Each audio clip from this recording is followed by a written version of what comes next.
Assalamualaikum and welcome to my YouTube channel. My name is Dr. Hira Bilal and I hope you all are doing well. तो चलें आज का topic हम start करते हैं। बिस्मिल्लाहिर्रहमानिर्रहीम। आज का टॉपिक है डायबिटीज़।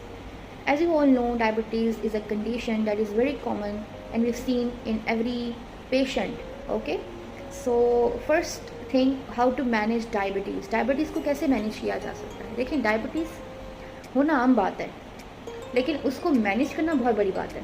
तो हम ये देखेंगे कि डायबिटीज़ को मैनेज कैसे करें, अपने लाइफस्टाइल को कैसे मैनेज करें कि डायबिटीज़ आपकी बॉडी में जो अफेक्ट्स पैदा कर रही है हम उसको उससे रोक सकें।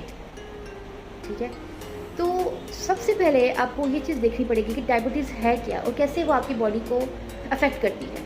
पहली बात है कि डायबिटीज़ दो तरह की होती हैं, एक टाइप 1 डायबिटीज़ है, एक टाइप 2 डायबिटीज़ है। टाइप 1 डायबिटीज़ में हमारी बॉडी में एक इंसुलिन है, ये एक हार्मोन है जो हमारी बॉडी में शुगर की मिकदार, ठीक है, ब्लड के अंदर उसको मेंटेन करती है। ओके, तो शुगर जो हमारी ब्लड से सेल की तरफ मूव होता है देन, और हमें एनर्जी प्रोवाइड होती है। यही इंसुलिन हमारी बॉडी में जब बनना बंद हो जाए तो हमारी ब्लड में शुगर सेल्स की तरफ मूव नहीं करता, जिसकी वजह से ब्लड में शुगर का लेवल बहुत ज़्यादा हो जाता है। Are you getting my point? इसको हम कहते हैं diabetes. Excessive sugar in blood, it cause various symptoms including thirst, excessive आपको यूरिनेशन होती है, ठीक है, आपको भूख बहुत लगती है, पसीना बहुत ज़्यादा आता है, आप बहुत जल्दी आपका सांस फूलना शुरू हो जाता है, मैनी मोर। और ये पेशेंट टू पेशेंट वेरी भी करता है। ज़रूरी नहीं है कि एक पेशेंट को अगर ये सिम्टम है, बहुत प्यास लगती है, तो दूसरे को ना हो। इट डजंट मीन कि उसको डायबिटीज़ नहीं है। पेशेंट टू पेशेंट वेरी करता है ये, ठीक है, बट ये सिम्टम्स ये भी हैं, इसके अलावा और बहुत से सिम्टम्स हैं, ठीक है, लेकिन ये बेसिक सिम्टम्स जो हम किसी को देखें तो हम फिर शुगर टेस्ट और मॉनिटरिंग पैरामीटर की तरफ आ जाते हैं, ठीक है ना। टाइप 2 डायबिटीज़ के बारे में बताती हूँ आपको। टाइप 2 डायबिटीज़ वाले पेशेंट्स, उनके अंदर इंसुलिन बन रही होती है, लेकिन आपके सेल्स उसको पिक नहीं करते। आपकी बॉडी उसको, आप कह सकते हैं कि इंसुलिन को ले नहीं रही होती, तो ऑफ कोर्स अगेन वही प्रॉब्लम, शुगर लेवल बढ़ जाता है, शुगर लेवल कंट्रोल में नहीं रहता। तो इन बेसिस पे टाइप 1, टाइप 2, इन बेसिस पे डॉक्टर जो हैं वो मेडिकेशन प्रिस्क्राइब करते हैं, जिसमें हमारे पास इंजेक्शन के फॉर्म में इंसुलिन इंजेक्ट किए जाते हैं और टैबलेट से वगैरह जो है वो प्रिस्क्राइब होती हैं। ये दोनों एक साथ भी ली जा सकती हैं, डिपेंड करता है कि कितनी सीवियर कंडीशन है, डायबिटीज़ में जो शुगर लेवल है वो कितना हाई हो रहा है। अगर तो बहुत ज़्यादा है, एक रेंज होती है, उस रेंज से अगर बहुत ज़्यादा है देन इंसुलिन एंड मेडिकेशन दोनों दी जाती हैं। लेकिन अगर इतना नहीं है, माइनर सा है, खाना खाने के बाद अगर इतना ज़्यादा रेज नहीं करता शुगर लेवल एक नॉर्मल रेंज से, जो कि एक हाई लेवल है उसका, ठीक है, उससे अगर बहुत ज़्यादा एक्सीड नहीं करता तो जस्ट टैबलेट्स पे जो है पेशेंट को रखा जाता है। डिपेंड करता है, इसमें भी फर्दर हमारे पास मेडिकेशंस के साइड इफ़ेक्ट्स हैं, ठीक है, बशर्ते कि जो इंसुलिन है उसके साइड इफ़ेक्ट्स इतने नहीं हैं, ठीक है, जो जल्द में इंजेक्ट किए जाते हैं इंसुलिन, उसके इतने साइड इफ़ेक्ट्स नहीं हैं, लेकिन उसका एक ही साइड इफ़ेक्ट है बहुत सीवियर, जो है कि स्किन इन्फेक्शन, ठीक है, जिसकी वजह से इंसुलिन मोस्टली लोग नहीं प्रेफर करते। ज़ाहिर है, आप एक जगह पे इंजेक्ट कर रहे हैं, उसी जगह पे आप बार बार इंजेक्ट कर रहे हैं, तो उससे प्रॉब्लम्स पैदा होती हैं उस साइट पे, उस जगह पे, ठीक है ना, जिस वजह से इन्फेक्शन हो सकती है। तो लोग उसको अवॉइड करते हैं, मेडिकेशन की तरफ ज़्यादा जाते हैं, जिसमें किडनी के प्रॉब्लम्स आ जाते हैं, बिकॉज वो किडनी को अफेक्ट कर रही होती है, ठीक है, स्टमक को अफेक्ट कर रही होती है। तो ये पैरामीटर साथ साथ हैं, लेकिन अगर आप लाइफस्टाइल को साथ लेकर चलेंगे, अपनी डाइट को मेंटेन करेंगे, तो हो सकता है कि आपकी इन मेडिसिन तो इंसुलिन के अलावा ही आपकी जो डायबिटीज़ का प्रॉब्लम है वो ठीक हो सके। शुगर से आपके बॉडी के बाकी जो ऑर्गन्स हैं वो भी मुतासर होते हैं, जैसे हार्ट, ओके, हार्ट फेलियर हो सकता है, आप लोगों को ब्लड प्रेशर का प्रॉब्लम हो सकता है। पेशेंट्स को अक्सर देखा जाता है कि आई साइड वीक हो गई है क्योंकि वो ऑप्टिक नर्व्स को भी डैमेज कर रही होती है, ठीक है, उनको अफेक्ट कर रही होती है। तो ये कुछ चीज़ें हैं, कुछ पैरामीटर्स हैं, तो एक बीमारी से बाकी बीमारियां भी जो है वो लगने का ख़तरा होता है। तो इसलिए इससे बचना बहुत ज़रूरी है, अपनी एहतियात बहुत ज़रूरी है। अगर आप एहतियात नहीं करेंगे तो फिर आगे पछतावे के अलावा कुछ नहीं है, because prevention is better than cure. ये तो आप सब ने सुना होगा, ठीक है। अब हम लोग नेक्स्ट पॉइंट पे चलते हैं, जो कि है कि how to manage diabetes with diet and some lifestyle changes. Sugar containing foods, white sugar तो बिल्कुल आप लोगों ने अवॉइड करना है, बिकॉज ऑफ कोर्स आप बाहर से शुगर नहीं ले सकते क्योंकि आपकी बॉडी में ऑलरेडी शुगर लेवल बहुत ज़्यादा है। डाइट को मेंटेन करें। डाइट में आप अपनी सबसे पहले वेजिटेबल्स का इस्तेमाल बहुत ज़्यादा करें, ठीक है।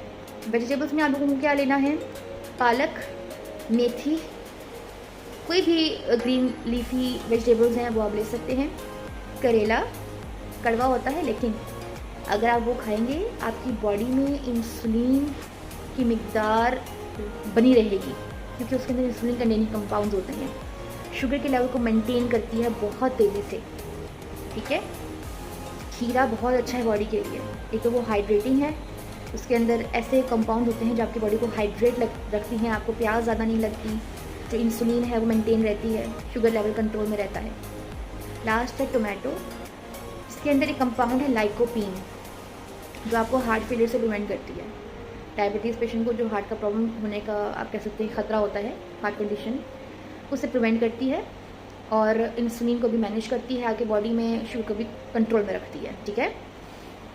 इसके अलावा जो भी वेजिटेबल्स है, आप जब भी कोई भी खाना खाएं, दिन का खाना ख़ास तौर पे ये जो वेजिटेबल्स हैं ये दिन को लें तो ज़्यादा बेहतर है।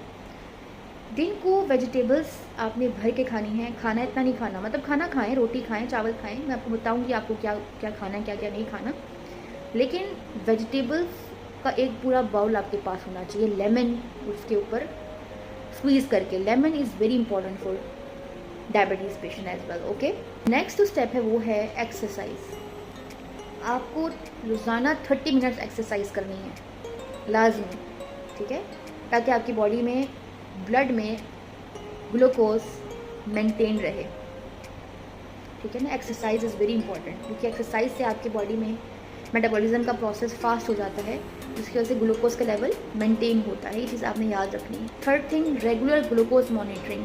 नॉर्मली अगर देखा जाए खाना खाने के बाद, फॉर एग्जांपल जो डायबिटीज़ पेशेंट नहीं है, 120 है नॉर्मल, ठीक है, खाना खाने के बाद जो नॉर्मल पेशेंट है उनका 160 तक जा सकता है। 160 से ऊपर डायबिटीज़ की अलामत होती है, और जो शुगर पेशेंट है ऑफकोर्स उनका 160 से अबव होगा। तो हमने वो रेंज देखनी है कि 160 से कितना अबव जा रहा है। खाली पेट ऑफकोर्स 120 से बिलो होगा, तो खाली पेट अगर 120 से अबव है देन ऑफकोर्स प्री डायबिटिक है, डायबिटिक है, हाई डायबिटिक, तो ये रेंजेस हम लोग देखते हैं। मेडिकेशन और लाइफस्टाइल चेंज जब आप कर रहे होते हैं तब ये ग्लूकोज मॉनिटरिंग बहुत ज़रूरी है, ताकि हम देखें कि आया ये ग्लूकोज मेंटेन हो रहा है कि नहीं हो रहा, ताकि हर महीने 2 महीने बाद मेडिकेशन चेंज की जा सके, ओके। अगर डायबिटीज़ आपको एक पेशेंट को हो गया, डजंट मीन कि आपकी लाइफ एंड हो गई है। हर बीमारी का इलाज है, अल्हम्दुलिल्लाह, अल्लाह ताला ने हर बीमारी में उसका इलाज रखा है। टाइम से मेडिसिन लेना, मेडिसिन खाने का जो एक तरीकाकार होता है डायबिटीज़ पेशेंट को, वो मेंटेन करना। क्यों? क्योंकि अक्सर लोग डायबिटीज़ में मेडिकेशन प्रॉपर टाइम से नहीं लेते। तो ये कुछ चीज़ें हैं जो मेंटेन करना बहुत ज़रूरी है आपकी लाइफस्टाइल में, ताकि आप अपनी लाइफ को मेंटेन रख सकें, लाइफ को हेल्दी रख सकें। अगर आप लाइफ को हेल्दी नहीं रखेंगे तो ये मज़ीद कॉम्प्लिकेशंस पैदा करेगी आपकी बॉडी पे, ओके। लास्ट, डाइट प्लान तो मैं आपको बताने जा रही हूँ। अगर आप इसको फॉलो करते हैं, ये डायबिटीज़ पेशेंट के लिए भी है, और ऐसे लोग जो वेट लॉस करना चाहते हैं या कोलेस्ट्रॉल का प्रॉब्लम है, जिनको कोई भी हेल्थ इशू है, उसमें ये डाइट प्लान बहुत मुफीद है।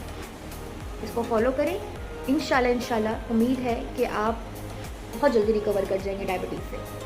उठते साथ ही खाली पेट 1 नींद गर्म पानी में 1 लेमन निचोड़ के आपने पीना है। उसके बाद आपने ब्रेकफास्ट में ओट्स लेने हैं, वो रात को भिगो सकते हैं आप, ठीक है। 2 चम्मच 3 चम्मच ओट्स के।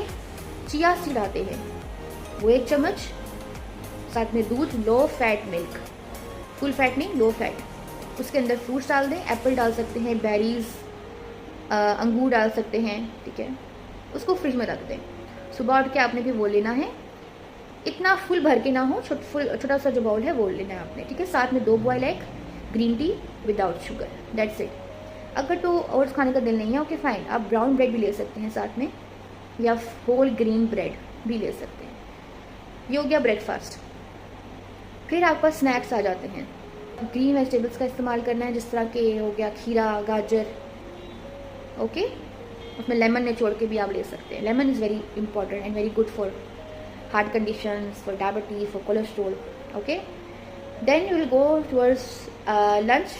लंच में आपने लेना है ग्रिल्ड चिकन या फिश हो गया या कोई भी ग्रिल्ड मीट हो। आपने रोटी लेनी है होल व्हीट, अगर रोटी नहीं है then brown rice, half bowl brown rice का, और साथ में एक बाउल जो है वो वेजिटेबल कटी हुई, साथ में लेमन निचोड़ के वो आपने एक बाउल लेना है। ये हो गया आपका लंच। फिर आ जाता है आफ्टरनून स्नैक, कभी भूख लग जाती है बीच में, ओके। कोई ऐसी चीज़ नहीं खानी जो आपको आपके हेल्थ के लिए सही नहीं है। फ्राइड चीज़ें नहीं खानी गलती से भी। आपने क्या करना है, नट्स, अखरोट हो गया, बादाम हो गया, पिस्ता हो गया, ठीक है, एक मुट्ठी आपने वो ले लेनी है। डिनर आपका जो है वो इतना हो कि बस आपका पेट आधा भर जाए। खाना हमेशा कहते हैं कि कम खाना चाहिए, आधी भूख रख के खाना चाहिए। आपने एक रोटी लेनी है सब्ज़ी के साथ, कोई भी सब्ज़ी ले लें और बहुत कम ऑयल पकाना है, बहुत कम, ना होने के बराबर, कोशिश यही करें। उसके साथ सैलड का ऑफ कोर्स एक बाउल। सैलड मस्ट आपने हर खाने में इस्तेमाल करना है, मैंने पहले भी बताया था आपको, ओके। ये डाइट प्लान आप फॉलो करें, इंशाल्लाह उम्मीद करती हूँ कि ये आपको ज़रूर कोई ना कोई बेस्ट रिजल्ट देगा। महीना लगता है, 2 महीना, 3 महीना, लेकिन मेरी बात याद रखिएगा, कोशिश करेंगे तो आप इस चीज़ से रिकवर होंगे ना, नहीं तो फिर कोई कोशिश नहीं करेगा आपकी जगह पे आके, ठीक है। तो उम्मीद करती हूँ आपको ये वीडियो अच्छी लगी होगी और अपने कमेंट सेक्शन में मुझे बताते रहिएगा मैं आप लोगों को कौन से टॉपिक पे सेशन दूँ, ठीक है। ये आप लोगों पे डिपेंड करता है। इंशाल्लाह अगली वीडियो पे मुलाकात करते हैं किसी नए टॉपिक के साथ। उम्मीद करती हूँ मेरी ये वीडियो आपको पसंद आई होगी, तो अगर पसंद आई है तो लाइक शेयर और सब्सक्राइब मस्ट कर दीजिएगा। थैंक यू सो मच, दुआ में याद रखिएगा। अल्लाह हाफिज़।